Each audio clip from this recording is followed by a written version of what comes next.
Hi friends, welcome to my kitchen. நம்ம இன்னைக்கு உருளைக்கிழங்கு, காலிஃப்ளவர், புதினா, கொத்தமல்லி தழை வச்சு ஒரு டிஃப்ரெண்ட்டான ரெசிபி பண்ணலாம் வாங்க. இது டேஸ்ட் அற்புதமாக இருக்கும். ஹெல்த்தியான ரெசிபியும் கூட. ட்ரை பண்ணி பாருங்கள். இது கூட பச்சை முள்ளங்கி சேர்த்து சாப்பிட்டு பாருங்கள், நல்லாயிருக்கும்.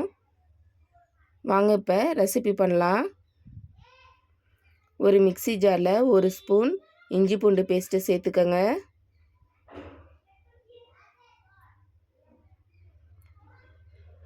2 பட்டை, 4 கிராம்பு, 2 பெரிய ஏலக்காய் சேர்த்துக்கங்க. உங்களுக்கு காரத்தை தகுந்தாப்படி நீங்கள் பச்சை மிளகா சேர்த்துக்கங்க. ஏன்னா இது மட்டும்தான் காரமாக இருக்கும், அதனால் நீங்கள் பார்த்து சேர்த்துக்கங்க. 2 கைப்பிடி புதினா தழை, 2 கைப்பிடி கொத்தமல்லி தழை,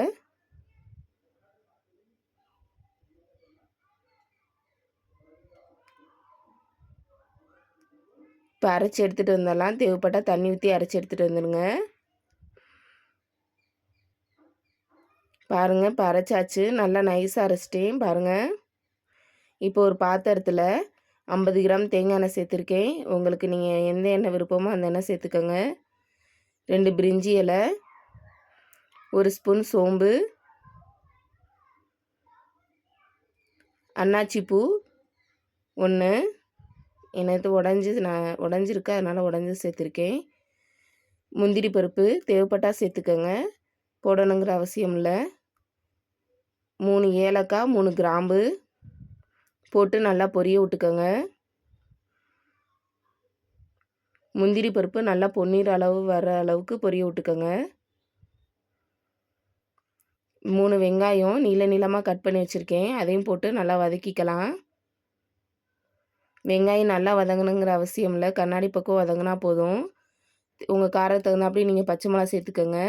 ஏற்கனவே நம்ம அதில் வேறு அரைச்சிருக்கோம், அதனால் நீங்கள் பார்த்து சேர்த்துக்கோங்க. 3 தக்காளி, இதையும் போட்டு நல்லா வதக்கிக்கலாம்.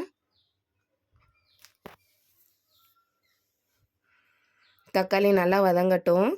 தேவையான அளவு உப்பு போட்டு நல்லா வதக்கிக்கோங்க. தக்காளி வதங்கிடுச்சு. நம்ம இப்போ அரைச்சி வச்சுருக்க விழுதை சேர்த்து நல்லா வதக்கிக்கலாம்.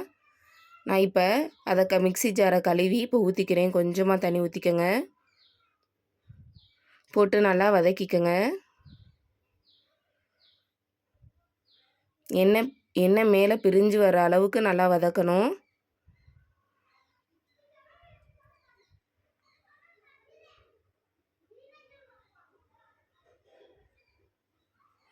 நல்லா வதங்கிருச்சு பாருங்கள், எண்ணெய் மேலே பிரிஞ்சு வந்துருச்சு பாருங்கள். இப்போ ஒரு உருளைக்கிழங்கு சேர்த்துருக்கேன்.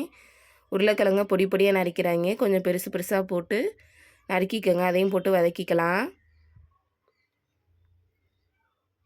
சும்மா 2 வதங்கு வதக்குனா போதும். இப்போ நான் 4 டம்ளர் தண்ணி ஊற்றிருக்கேன். நான் 2 டம்ளர் அரிசி சேர்த்துருக்கேன், அதனால் நான் 4 டம்ளர் தண்ணி ஊற்றிருக்கேன்.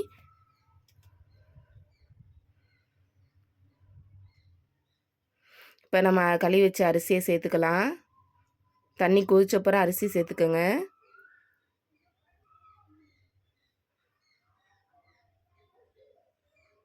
இப்போ நம்ம காலிஃப்ளவர் 1 கப் சேர்த்துக்கலாம். காலிஃப்ளவர் இப்போ தான் போடணும், முன்னாடியே போட்டுட்டிங்கன்னா காலிஃப்ளவர் குழஞ்சி போயிடும். இடையில கிண்டி விட்டுக்கோங்க. ரொம்ப அழுத்தம் கொடுத்து கிண்டிடாதீங்க, சோறு உடைய வாய்ப்பு இருக்குது, அதனால் ஜென்டலாக கிண்டிக்கோங்க.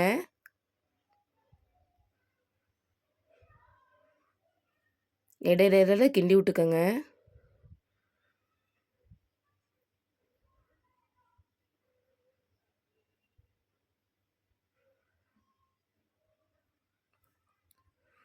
அவ்வளோதான், தண்ணி வற்றிருச்சு. நல்லா சரிசமப்படுத்தி தம்மில் போட்டுருங்க.